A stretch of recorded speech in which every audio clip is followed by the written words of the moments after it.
The UK immigration landscape is shifting again, and this time the change could redefine how long it takes for thousands of migrants to secure indefinite leave to remain ILR. For years, the 10-year route was rigid, structured, and entirely determined by Home Office regulations. But under the 2025 update, that control may now partially shift into the hands of migrants and the businesses that employ them.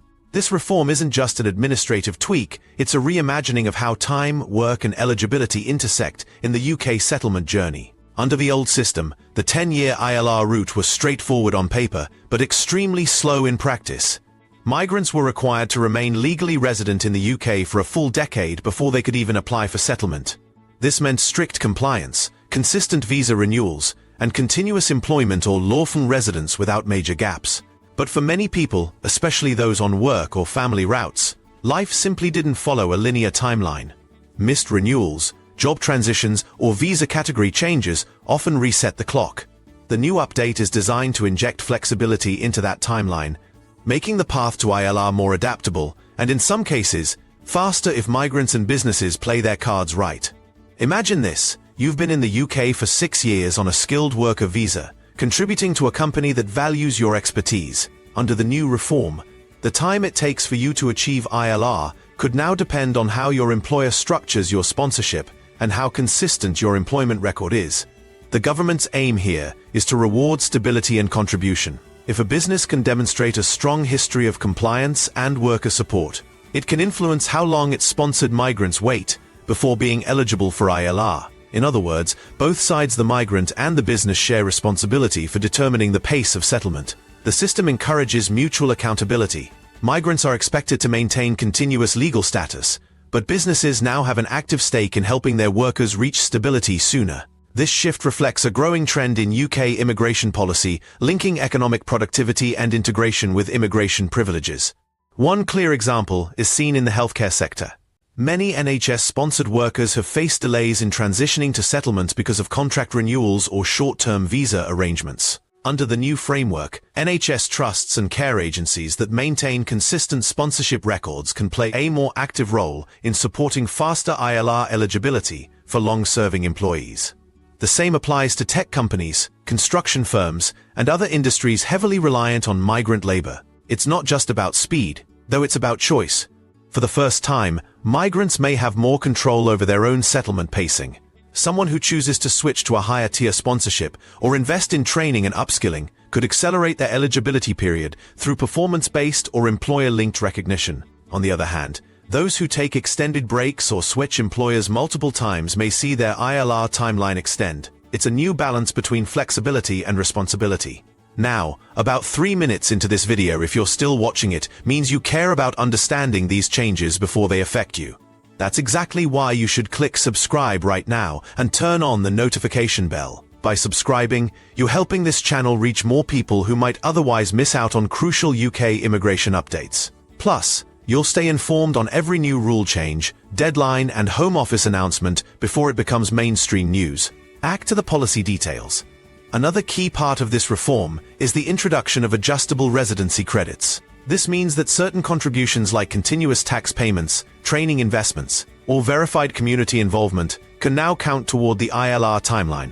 For example, a software engineer who pays taxes consistently for 8 years, completes employer-certified training, and stays with the same company could potentially qualify earlier than someone who frequently switches employers or fails to maintain continuous employment. For businesses, this reform offers a new incentive structure. Those that comply with sponsorship regulations, maintain clean audit records, and retain workers long-term can now be recognized as trusted sponsors. Trusted sponsors may have the ability to endorse faster ILR applications for their employees.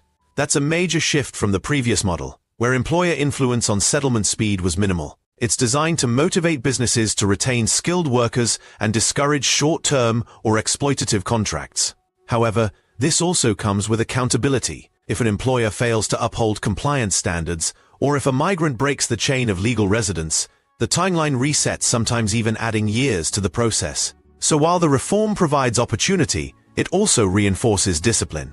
Migrants must stay vigilant with renewals, tax filings, and communication with HR or visa departments. Businesses must maintain accurate reporting, fair pay, and documented sponsorship practices. Let's look at a real-world scenario to make this clear.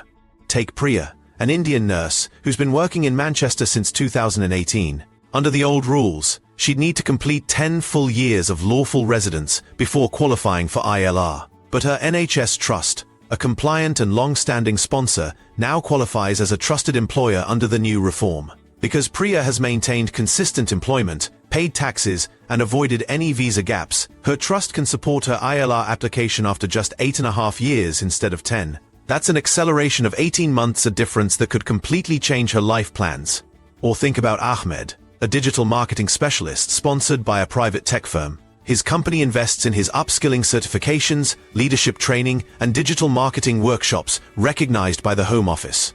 These verified achievements can be added as residency credits, meaning Ahmed could shave months off his ILR timeline simply by contributing to both his personal growth and the UK economy. From the Home Office perspective, this policy serves two major purposes: encouraging migrants to stay productive and encouraging businesses to invest in people, not just positions. It's a way to modernize immigration policy in a competitive global market where talent retention is critical. But it's not all smooth sailing. Some critics warn that giving employers more influence could blur lines between fair sponsorship and dependency. There's concern that businesses could pressure workers into staying longer to guarantee early ILR endorsements. That's why the government insists that the final decision will always rest with the Home Office, though timelines can now be adjusted based on verified performance and contribution. Still, this change marks a new era for UK migration. It empowers migrants to plan their lives more strategically. If you know your employer is a trusted sponsor and your records are consistent, you can forecast your ILR date and plan around it, buying property, starting a family, or launching a business once you're settled. It also provides companies a stronger retention tool in a competitive labor market. Instead of losing skilled staff to other countries, they can now offer faster settlement pathways as part of their employment package. The 2025 ILR update essentially merges immigration policy with economic planning. It's about making the system dynamic, one that rewards both compliance and contribution. It signals that the UK is moving toward a more flexible, performance-based immigration structure, where settlement isn't just about time served but value added. So as we move deeper into 2025, migrants and businesses should take this as a cue to review their status, documentation, and partnership practices. Talk to your HR, check your visa timelines, and make sure every renewal is tracked properly. Because under the new system, every year, every payslip, every certificate could count toward your ILR journey. And if you found this breakdown useful, don't forget to like this video, share it with your friends or colleagues who are navigating UK immigration, and most importantly, subscribe so you never miss the next update. This is your roadmap to understanding the biggest ILR reform in years, and together, we'll keep you ahead of every change that affects your future in the UK.